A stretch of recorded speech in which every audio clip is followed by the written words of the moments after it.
खतरनाक प्लान पर काम कर रहा है। ये खुलासा पेंटागन यानी कि अमेरिका के मिलिट्री हेडक्वार्टर ने किया है।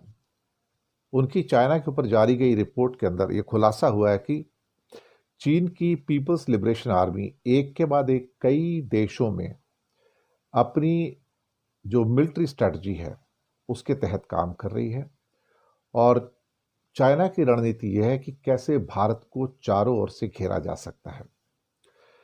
खतरनाक प्लान टारगेट 2049 की चर्चा हो रही है और ये अपने आप में काफी महत्वपूर्ण माना जा रहा है। महत्वपूर्ण कई मायनों के अंदर है ये। वो इसलिए कि यहां पर जो चीजें निकलकर सामने आ रही हैं वो थोड़ी खतरनाक हैं।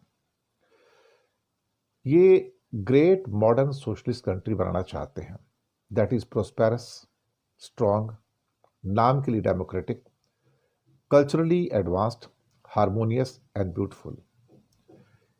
This is a great Chinese dream of great rejuvenation of the Chinese nation. 2049 का जो टारगेट है वो अपने आप में महत्वपूर्ण इसलिए माना जा रहा है कि इसके द्वारा वो भारत को घेरने की पूरी पूरी तैयारी में है और ये तैयारियां भारत को मुझे लगता है कि परेशान करने वाली हो सकती हैं। अरुणाचल प्रदेश में उसका दावा कोई यू कैन से नया दावा नहीं है, पुराने समय से उस दावे को साथ में वो लेकर चल रहा है। और ये भी अगर कहा जाए तो अपने आप में एक महत्वपूर्ण हिस्सा है। तो चीन का ये जो प्लान है ये दरअसल उसकी विस्तारवादी जो नीति है, चाहे वो सैन्य रूप से हो या आर्थिक रूप से हो, वो जिस हिसाब से ताकतवर हो रहा है तो भारत का अरुणाचल वो पूरी तरह से हथिया लेना चाहता है। जमीन के लिए यानी कि एक्सपेंशन के लिए उसकी जो भूख है वो लगातार बढ़ रही है और पूरी दुनिया के लिए वो खतरनाक सिद्ध होता लग रहा है। पहले वो सिर्फ ताइवान को ही जबरन कब्जाने का लक्ष्य ठाने हुआ था, अब उसने पूरे दक्षिण चीन सागर पर यानी कि साउथ चाइना सी पर अपना कब्जा ठोक दिया कि मेरा है और मेरा ही है।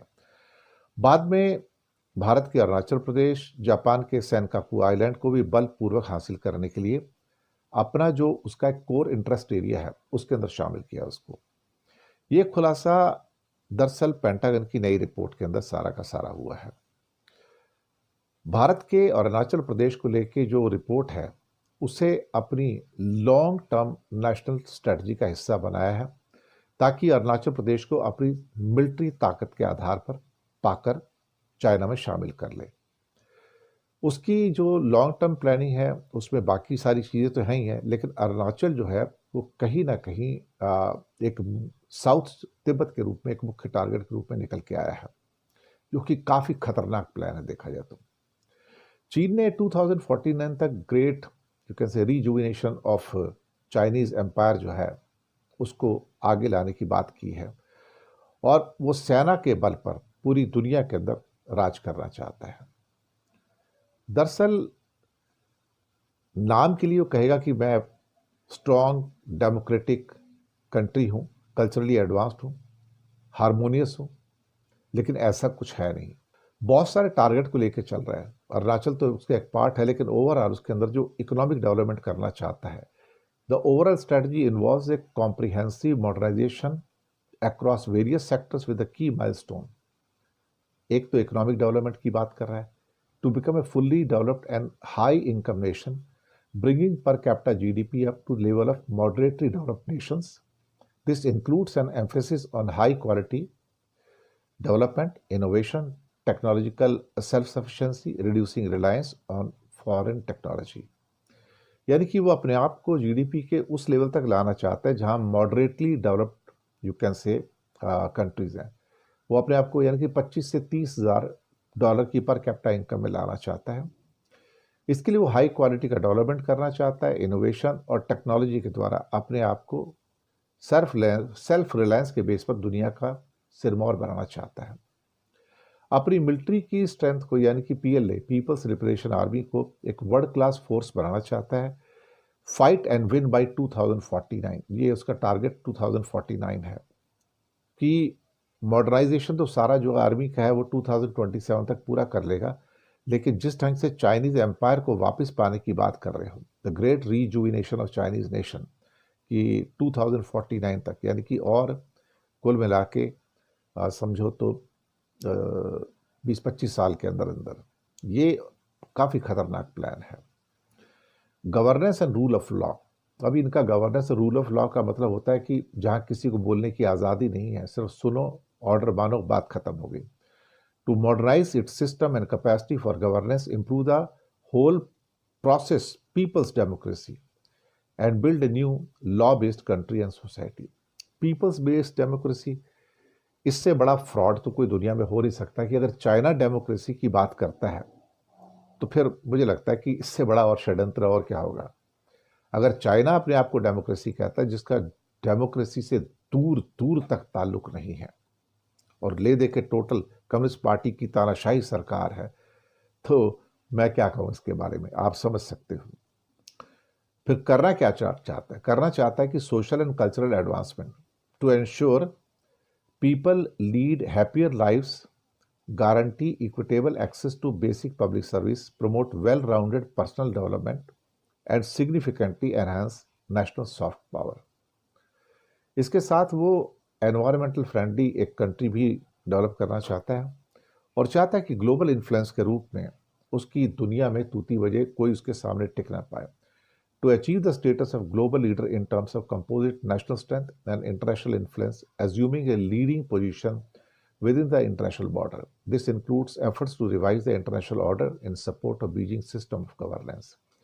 तो ये ग्लोबल जो इन्फ्लुएंस है उसको बढ़ाकर अपने आप को इंडिस्पेंसेबल बनाना चाहता है कि दुनिया का गुजारा उसके बिना ना हो। आधे लेवल पे तो पहुंच गया, इसमें कोई शक वाली बात नहीं है।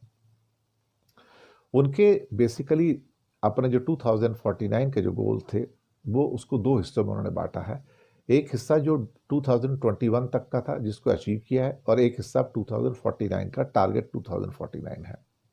सेंटेनरी गोल्स की बात करते हैं, 2049 उनका सेंटेनरी गोल है, यानी कि 2021 तक to build a moderately prosperous society in all respects known as xiaokang, which includes eradicating extreme poverty and doubling 2010 GDP and per capita income, और दूसरा 2049 तक to build China into a modern socialist country as described। अब सिर्फ Taiwan ही नहीं, नज़र सीधी भारत के so called Arunachal पे है, जिसके अक्सर वो नाम भी रखता रहता है, चाइनीज नेम भी रख देता है। वो कहता है साउथ तिब्बत है, ये तुम्हारा उससे कुछ लेना देना नहीं है। भारत को जो चारों ओर से घेरने की उसकी जो कवायद है, पाकिस्तान, अफगानिस्तान, नेपाल, म्यांमार, बांग्लादेश, लंका, मालदीव्स, कहीं ना कहीं ऐसा लगता है कि चाइना एक लॉन्ग टर्म प्रोस्पेक्टिव को लेकर चल रहा है और भारत को उलझा कर रखना चाहता है तब तक जब तक कि वो और शक्तिशाली होकर भारत को हराकर अरुणाचल प्रदेश छीन नहीं लेना चाहता। तब तक वो आपसे प्यार की बात करेगा, तब तक वो आपके साथ कुछ इस किस्म की बातें करेगा जो बेसिर प्यार की होंगी, कि हमें शांति चाहिए और भारत बहुत इंपॉर्टेंट है, हम भारत के साथ झगड़ा नहीं चाहते हैं। इस किस्म की जो बातें हैं ये अपने आप में बेहद और बेहद इंपॉर्टेंट है। अब LAC पर जो स्थिति है वो आपको सबको पता है, लेकिन पेंटागन की रिपोर्ट कहती है कि अरुणाचल प्रदेश उसके कोर इंटरेस्ट में शामिल किया गया है। इसने दरअसल भारत और चीन के संबंध में जो छिपे रणनीतिक तनाव है उसको एक पूरे नए मंच पर लाकर खड़ा कर दिया है। चाइना इसको एक लॉन्ग टर्म जियोपॉलिटिकल योजना के तौर पर देख रहे हैं, और कोई ये ना समझे कि चाइना ने अपनी योजना को ठंडे बस्ते में रख दिया है। उनका कहना है कि जो रीजुविनेशन ऑफ ग्रेट चाइनीज नेशन है उसको हासिल करने के लिए वो किसी भी कीमत पर आगे बढ़ेगा, चाहे वो ताइवान हो, चाहे साउथ चाइना सी हो, सेनकाकू आइलैंड हो, भारत का अरुणाचल हो, या कई और एरियाज जो उसके पड़ोसी देशों के साथ में हैं। रिपोर्ट एक संकेत देती है, ये वाली पेंटागन की रिपोर्ट है, कि चीन ने भारत के साथ जो LAC पर, लाइन ऑफ एक्चुअल कंट्रोल पे तनाव में कमी की है, वो दरअसल उसकी लॉन्ग टर्म पॉलिसी का एक हिस्सा है। और पेंटागन की रिपोर्ट साबित कर देती है, कुछ एक्सपर्ट्स कहते हैं कि चाइना की जो बुनियादी सोच है उसके अंदर कोई बदलाव आया नहीं है, और चाइना भविष्य में अरुणाचल प्रदेश की तैयारी करेगा। कई लोग कहते हैं कि भारत में इस पर चर्चा नहीं होती है और भारत अपनी मिलिट्री को उस ढंग से बिल्कुल भी स्ट्रांग नहीं कर रहा है जिस ढंग से करना चाहिए। और जो आपको दिखाया जा रहा है और जो बताया जा रहा है वो असलियत से बहुत दूर है। जैसे कि भारत के पास कुल मिला के एयरफोर्स के मुश्किल से 28-29 स्क्वाड्रन बचे हैं, पर कहीं कोई दूर दूर तक आपको खबर नहीं है कि भारत कोई एयरक्राफ्ट खरीदना चाहता है।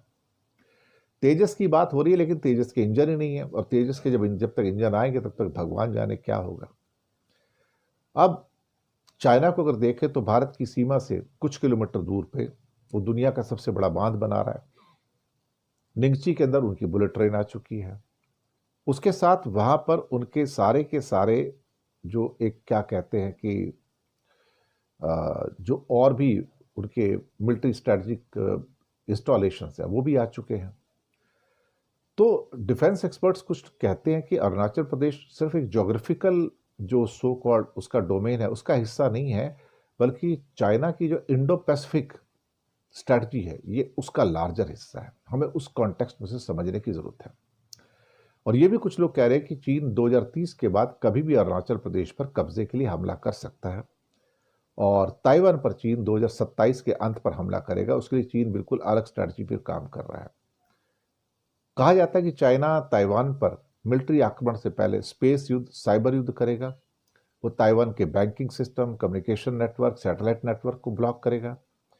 ताइवान में फिर हाहाकार मचेगा और फिर बाहर की दुनिया से संपर्क तोड़ दिया जाएगा।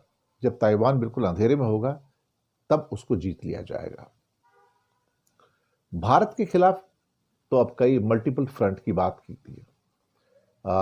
जो farmer army general Manoj Naravane साहब थे उनका भी एक लेख है। उनका कहना है कि अमेरिकी टैरिफ ने सो कॉल्ड जो भी दुनिया के जो स्टैंडर्ड्स हैं, ट्रेड स्टैंडर्ड्स हैं, उनको चेंज कर दिया है, उल्टा कर दिया है।